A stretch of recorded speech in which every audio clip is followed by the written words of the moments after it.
In this week's edition of Sitwell's Restaurant At Last, you meet the band, the incredible team that makes up the staff of the White Hart. We also meet some of our key local drink suppliers. And, well, is this weather improving? Let's hope so, because the rain that never seems to stop doesn't just stop people from coming into the bar and the restaurant, well, it also comes into the building.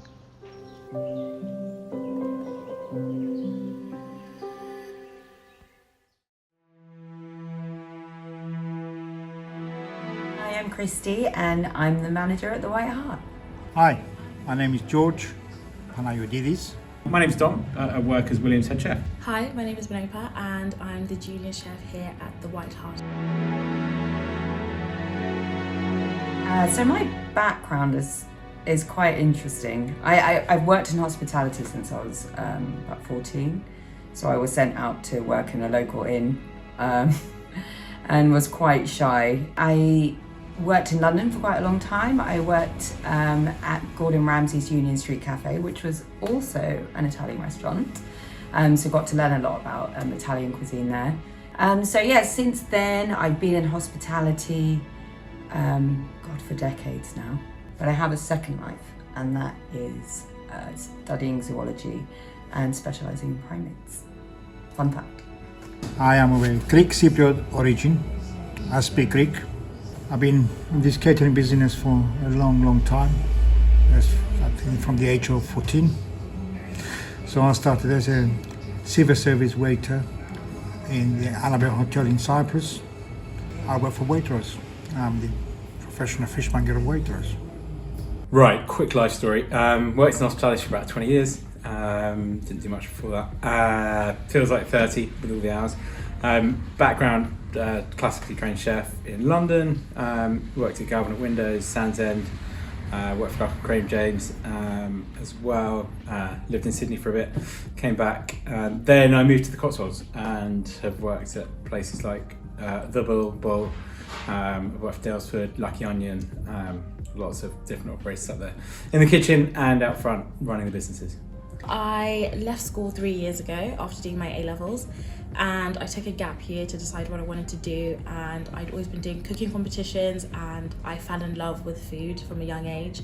So during my gap year I went on to do private chef work, and that was all around the southwest. And after that I got the opportunity to come and work here at the White Hart, and I'd never been in a professional kitchen before, so I decided to take the job. I love food.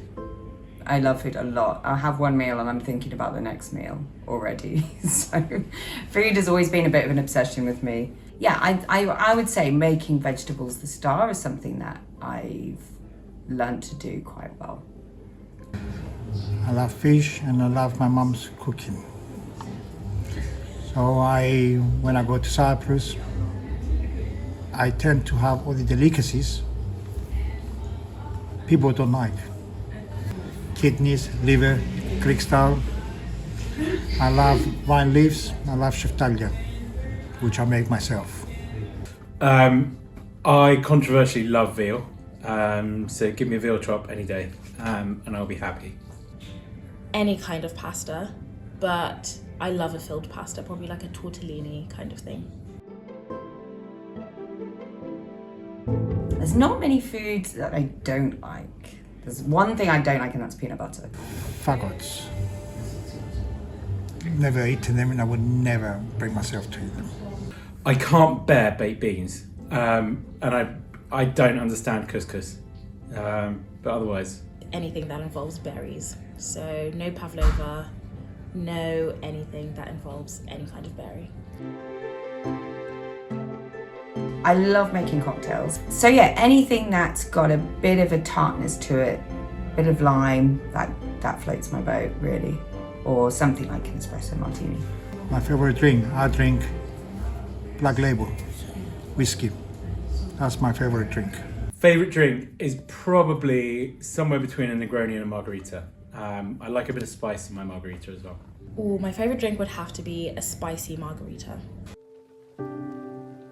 There's not many things that I don't like, but I would say anything that is too sickly sweet. I have a really big sweet tooth, but anything that probably too creamy. I would say it's not really my thing. Tequila.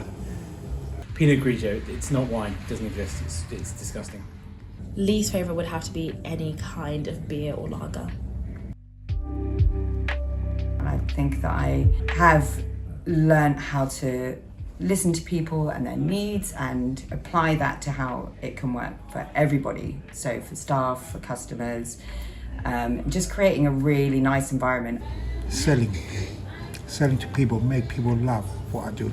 Weirdly, actually, I think my best skill is making the best of what is available. There wasn't a lot that worked very well or was great in the kitchen when I got here. There still isn't masses. We are changing that. We're getting a new oven installed next week. But just making the stuff that we've got work, I think, has been my best skill since I've been here. I would say my best skill is bread making. It's always been something that I've been doing since I was a child. So I'd like to think that 20 years of experience is good enough. The White Hart is an amazing place to work. And I think it's really special because I've been here from the beginning, the start of this. And so yeah, just to keep this going in a small community is really important. And to be a part of the reason why it's here and having a nice environment for people to come in. It's just, yeah, it's really special. I'll be honest, there's nothing I love about the White Hart, right? I'm here to make the White Hart better. It's just fun. William, it's kind of weirdly genius that a food critic has sort of written a menu because he's read a lot of menus. And the people it's fun. It's a fun place to work. They've got a lot of freedom here as well, which is fun as a chef. And yeah, it's nice working in a sort of burgeoning, upcoming business rather than one that's too fully established. Got more of an ability to make an impact. I love the White Hart because I get to work in a community I'm a part of. And it's a totally new project, and I think it's totally unique in that way, and I'm just excited to be on the team. What excites me about being here is I have the opportunity to build on this, and William and John have been great at saying that they trust me to do quite a few things here, which I hope that they think it's in good hands. But yeah. Meeting people, that is the most exciting part, meeting people. And being able to walk out of here, this door, in the White Hart, and people know who you are. What most excites me about this job is the potential. I think there's a lot of potential for growth here. The potential is sort of limitless, really. It's just up to us to make it what it is and what it will be. Probably just how we're constantly developing the menu with all of our specials at the weekends. And I think, Dom and I have a very collaborative energy in the kitchen, and there's a lot of, give and take when we are making the dishes, and I love that my feedback is considered, even though I'm only, a junior in the kitchen.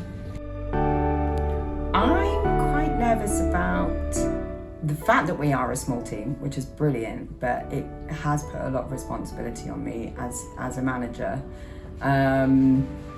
So there's a lot to learn. There's a lot to learn in terms of how to run the whole place, because there's a hotel attached, we've got the bar, we've got the kitchen. It's a lot to learn. Nothing frightens me about this job. I love a challenge. We are in the spotlight, and there is some pressure to, maintain a high standard, but at the same time, I appreciate that, we have people coming from all across the country to come and see us. The oven blowing up before the new one goes in. The oven isn't the only thing we're afraid of breaking. With the building being as old as it is, the fierce wind and rain have been creeping their way inside. Right, so everything's going really well. It's going great. A couple of dippy days in January, never an easy month.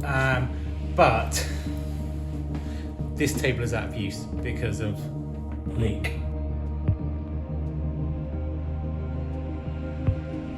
It essentially hasn't stopped raining in Somerset.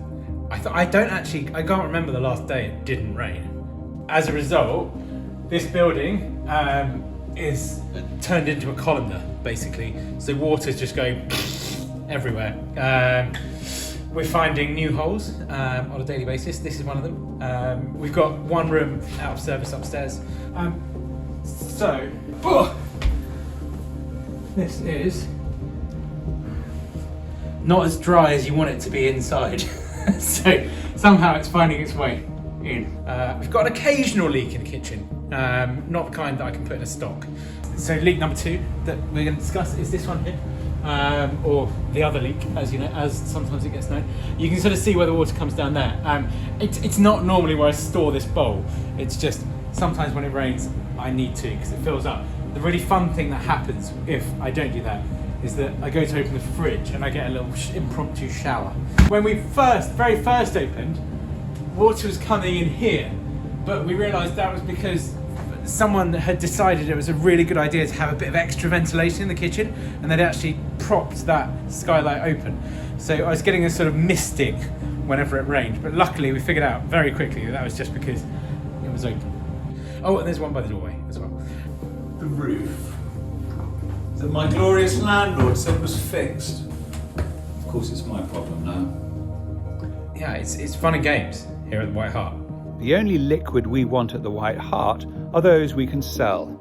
And that's why this week I've invited in some local suppliers to talk about their amazing drinks. Hi, my name's Matt Rogers. I'm the sales manager for Hattie's Rum. I'm here to see William to see whether or not he'd like to stock us at the White Hart Hotel. Okay, so first of all, we've got 2 products. We've got the Egremont and the Resolute.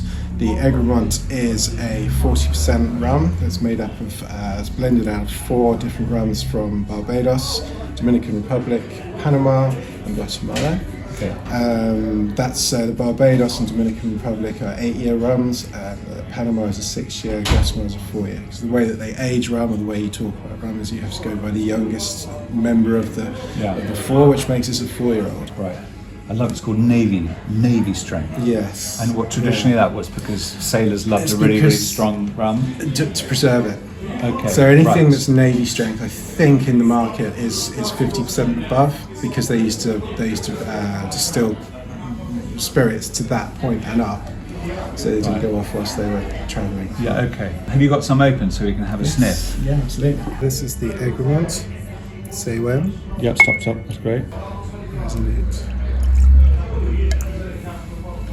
Is it when I'm sniffing or tasting a rum, specifically, what should I look for?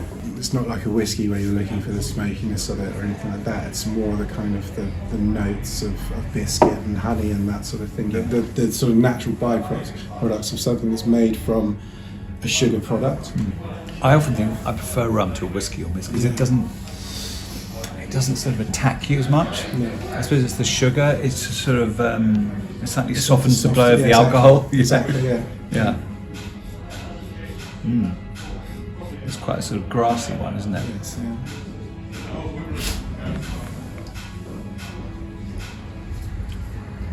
Oh. Yeah. Only initially, though. The second sip will be much smoother. We'll be fine after that. Fantastic. Well, I think we'd love to stock it. Hi there, Sean from Exmoor Drinks. I'm the head brewer there. This is Paul, our business development manager. Good evening, everybody. I just want to say hello and talk about our products a little bit. I know George has got some questions for me. Yeah, well, I'm George. I'm from the White Hart. So I run the bar here on behalf of the White Hart crew. And all I would like to know is talk to us about this fantastic Exmoor Gold. Yeah, Exmoor Gold. So the UK's first golden beer, brewed here in Wiveliscombe. 4.5%, nice, clean, crisp beer, lovely sweetness to it, fresh, really popular, our best-selling beer. Shall I pour you one, George? Please.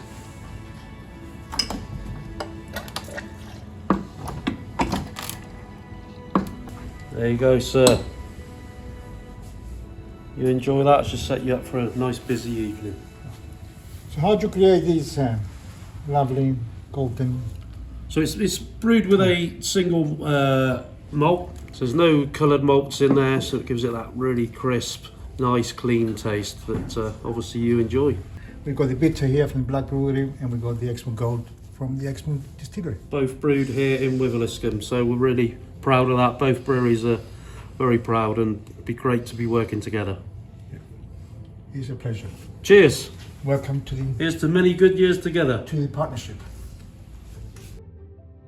Next time on Sitwell's Restaurant, and we flex our muscles as a venue for big parties, hosting the first Sitwell Supper Club at the White Hart. Good on paper, because the place will be brimmed full of people. And it's Burns night. Well, that means Scottish bagpipes and haggis galore. But we have a problem. Gamey Jamie, our chef, well, he's already regretting agreeing to cook deep-fried Mars bars for 70 guests.